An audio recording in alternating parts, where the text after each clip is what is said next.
한국 부동산의 미래, 서울과 용적률 등에 대해서 이야기해봅니다. 세피디 TV입니다. 경제산업교육, 재테크 교육에 관심을 두고 있습니다. 우리가 주식 중에 미국 주식에 많은 시간을 이야기했습니다. 이 영상에서는 재테크 대상 중에 가장 큰 분야인 부동산에 대해서 이야기하려고 합니다. 지금은 2025년입니다. 부동산 시장에서 가장 큰 변수는 수요, 인구, 이자율, 입지, 위치 등입니다. 이번 영상에서는 브리프 차원입니다. 2025년 한국의 부동산 시장, 특히 서울 아파트 시장에 대한 전망은 다양한 경제적, 정책적 요인에 의해 영향을 받을 것으로 보입니다. 주요 포인트를 아래와 같이 정리해보겠습니다. 1. 금리와 대출 규제. 금리 인상 이후 안정화 가능성. 2023-2024년 동안 금리 인상이 이루어졌다면 2025년에는 금리 인하 가능성이 논의될 수 있습니다. 이자율은 상당히 높이 올라가 있다가 조금 떨어진 상황입니다. 이는 주택담보대출을 포함한 자금 조달 비용을 낮추고 시장에 긍정적인 영향을 미칠 가능성이 있습니다. 대출 규제 완화. 정부가 실수요자를 지원하기 위해 LTV 주택담보대출 비율과 DSR 총 부채원리 금상환 비율을 일부 완화한다면 거래가 다시 활성화될 수 있습니다. 이 부분이 중요합니다. 거래가 죽어서 공인중개사업자들이 매우 힘들어합니다. 서울은 중요한 하트플레이스로 강남, 서초, 송파를 들고 있고 마포, 용산, 성동을 이야기해왔습니다. 이게 흐름이었습니다. 정부의 부동산 정책. 공급 정책. 정부가 주택 공급을 늘리기 위해 발표한 3기 신도시나 도심 재개발 프로젝트가 본격적으로 진행될 경우 중장기적으로 공급이 증가하면서 서울 아파트 가격 상승폭이 제한될 수 있습니다. 그러나 서울에 대한 선호는 지속되고 있습니다. 또 브랜드란 것이 있기도 합니다. 임대차 시장 규제 변화. 전세나 월세 시장에서 규제가 변경된다면 전세 수요가 매매 시장으로 전환될 가능성이 있습니다. 워낙 한국인들은 내 집 선호가 센 게 사실입니다. 집은 사고 반전세, 월세 살기도 합니다. 출퇴근의 문제로 시간을 줄이기 위한 전략도 있습니다. 매우 현실적인 내용으로 시간은 바로 돈입니다. 3. 인구와 수요. 인구 구조 변화. 저출산과 고령화로 인해 장기적으로 주택 수요가 감소할 가능성이 있지만 서울 및 수도권은 여전히 인구와 경제 활동의 중심지로 주택 수요는 유지되거나 상승할 가능성이 높습니다. 청년 세대의 매수 수요 증가. 최근 청년 세대와 3040대의 주택 매수 수요가 꾸준히 증가하고 있으며 이는 전세 대출 금리와 매매 시장의 안정성 여부에 따라 영향을 받을 것입니다. 4. 시장 가격 전망. 2024년 조정 이후 반등 가능성. 2023년과 2024년 동안 금리 인상과 경기 둔화로 조정을 겪었다면 2025년에는 가격이 안정되거나 소폭 상승하는 반등 가능성이 있습니다. 입지에 따른 차별화. 강남권, 마포, 용산 등 인기 지역은 여전히 강세를 유지할 가능성이 크며 노후 단지가 많거나 개발 호재가 적은 지역은 상승률이 제한될 수 있습니다. 용적률은 대지 면적에 대한 건축물의 연면적 비율을 말합니다. 100분율로 표시되며 건축법 제48조에 의해 규정되어 있습니다. 여기서 용적률에 대한 팁을 드리겠습니다. 용적률은 건축물의 총규모를 규제하는 것으로 건폐율과 함께 건축물의 높이를 간접적으로 규제하는 역할을 합니다. 용적률이 높을수록 건축할 수 있는 연면적이 많아져 건축 밀도가 높아지므로 적정 주거 환경을 보장하기 위해 용적률의 상한선이 지정되어 있습니다. 대한민국에서 용적률은 80만 1500%의 범위로 도시의 주거지역은 최대 500%까지 올릴 수 있습니다. 하지만 지방자치단체의 조례에 따라 실질적으로 최종 결정됩니다. 용적률은 아파트의 높이와 쾌적성, 부동산의 미래가치를 판단하는 데 중요한 수치입니다. 여기에 상대적으로 역세권이 주요 키워드입니다. 예를 들면 성동구에 텐지1이란 아파트 단지가 있습니다. 십각이 장점이 있다고 브랜드 이름을 붙였다고 합니다. 왕십리 뉴타운 내 대규모 아파트 단지이죠. 삼성, 대림산업, GS, 현산 등이 경합 없이 나누어 지은 단지입니다. 지하철역과 가깝고 합니다. 용적률도 매우 상대적으로 낮습니다. 1단지는 용적률이 224% 정도인데 이는 매우 낮은 용적률입니다. 매수 시 용적률을 파악하는 것도 중요합니다. 다른 지역의 용적률을 보겠습니다. 마포의 삼성 아파트입니다. 용적률이 277%입니다. 주거 2종입니다. 최대로 용적률을 받은 것이죠. 재건축 시 추가 부담금 산정에 이 용적률 변수가 크게 작용합니다. 종상향하면 큰 문제가 되지 않을 수도 있습니다. 한 가지 더 예를 들겠습니다. 종로구에 동묘역이 있고 6호선 창신역이 있습니다. 여기 역세권 150M 정도인가 합니다. 종로 센트레빌 아파트가 있습니다. 여기는 용적률이 187%입니다. 2008년에 사용 승인된 단지입니다. 여기는 주변에 개발 호재가 많기도 합니다. 숲세권의 효과도 있는 아파트입니다. 그 유명한 낙산으로 연결될 수도 있다고 합니다. 어쨌든 용적률 187%라는 것은 향후 엄청난 호재로 등장할 내용입니다. 20년도 안 되어서 지금은 살면서 텅 트인 기분으로 산다는 것이 좋겠죠. 미래에는 좋은 이야기가 될 것입니다. 네이버 매물로 25평이 9억 2천 정도이네요. 송파구에 올림픽 패밀리타운 아파트가 있습니다. 여기는 용적률이 194%입니다. 생각해보시기 바랍니다. 서초구의 우성아파트 재건축한 아파트 단지가 300% 용적률을 받기 위해 노력한 바가 있죠. 2011년에 300% 용적률, 어마어마한 고급 단지 용적률입니다. 그냥 한번 생각해보는 시간을 갖는 것입니다. 5. 글로벌 경제와 외부 요인. 환율과 외국인 투자 원화 가치가 안정되거나 약세를 보인다면 외국인의 국내 부동산 투자가 늘어날 가능성이 있습니다. 경제 회복 여부. 2025년 글로벌 경제 회복이 본격화된다면 국내 경제도 회복세를 타며 부동산 시장에 긍정적 영향을 미칠 것입니다. 6. 서울 아파트 시장의 세부 전망. 단기적 변동성. 2025년 초반에는 금리와 정책적 불확실성으로 인해 조정이 있을 가능성이 있으나 중반 이후 금리 인하 및 시장 안정화로 인해 거래량 증가와 가격 반등이 예상됩니다. 분양시장 활성화. 청약 경쟁률이 높은 서울 도심의 재건축 재개발, 분양단지가 지속적으로 강세를 보일 것입니다. 임대차 시장 안정. 전월세 상한제가 유지되거나 일부 조정된다면 전세에서 매매로의 이동이 늘어날 가능성이 있습니다. 결론.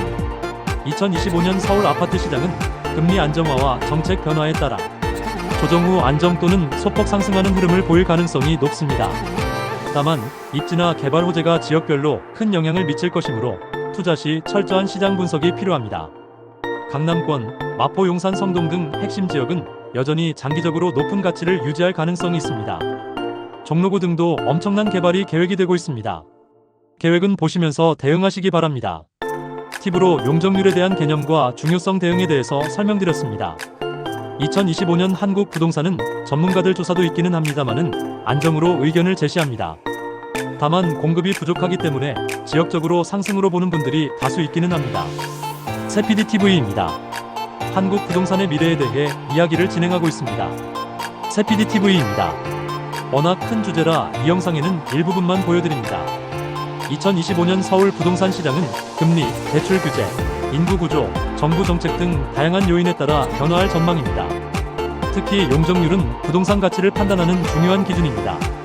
강남, 서초, 마포, 용산, 성동 등 핵심 지역은 여전히 강세를 보일 가능성이 크며 역세권과 저용적률 단지는 향후 재개발을 통한 가치 상승이 기대됩니다. 글로벌 경제 회복이 국내 부동산 시장에도 긍정적 영향을 미칠 수 있으며 신중한 분석과 전략적 접근이 필요한 시기입니다. 새PDTV였습니다. 구체적인 내용은 추후에 또 제작해드립니다.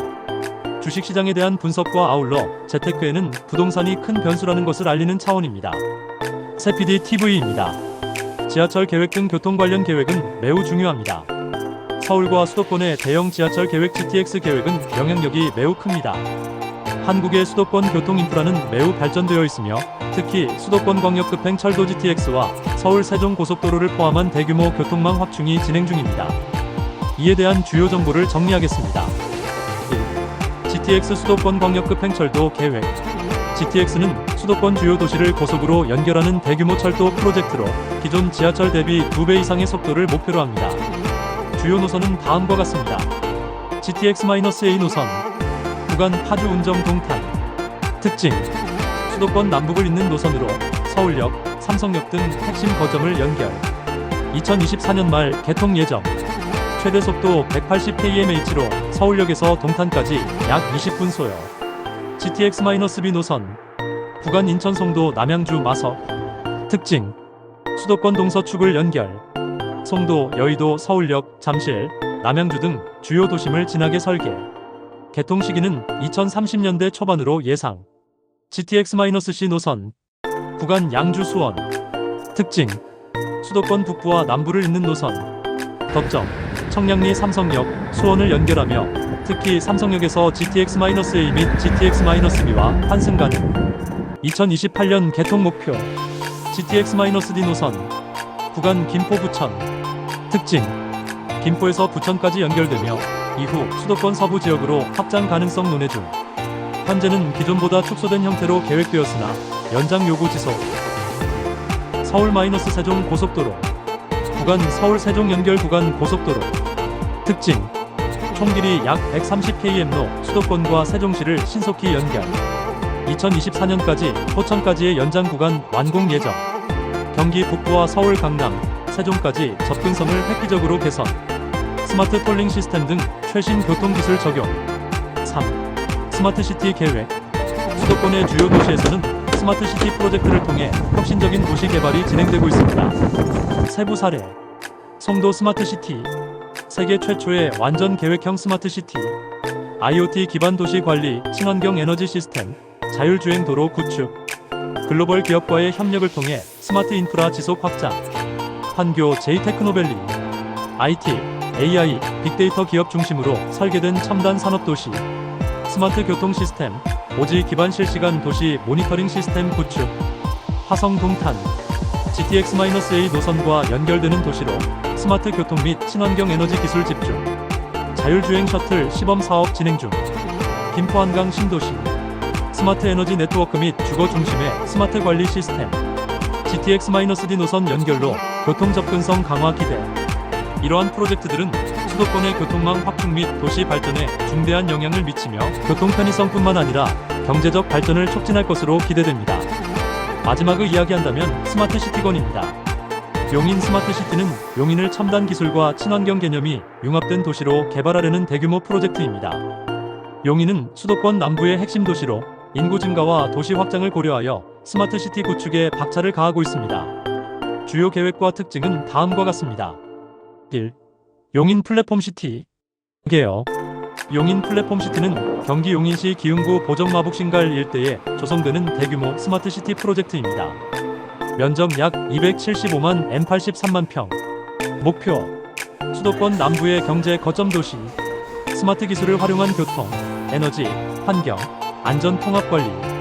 특징 GTX-A 노선 연결 삼성역과 용인 플랫폼시티를 빠르게 연결해 수도권과의 접근성 강화.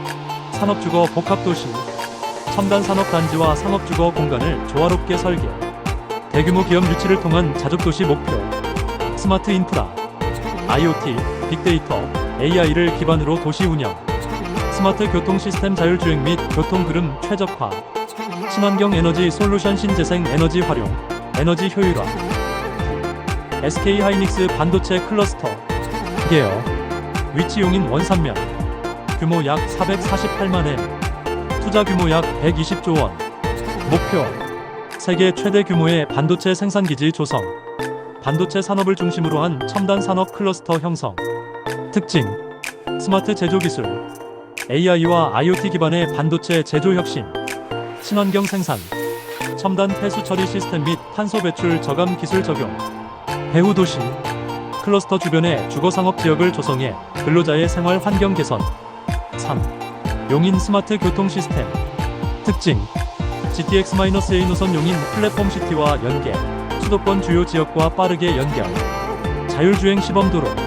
자율주행 차량 테스트 및 실질적 운행 지원. 주요 지역 간 교통 흐름 최적화. 스마트 대중교통. AI 기반 버스 노선 운영 및 실시간 교통정보 제공. 4. 친환경 도시 설계.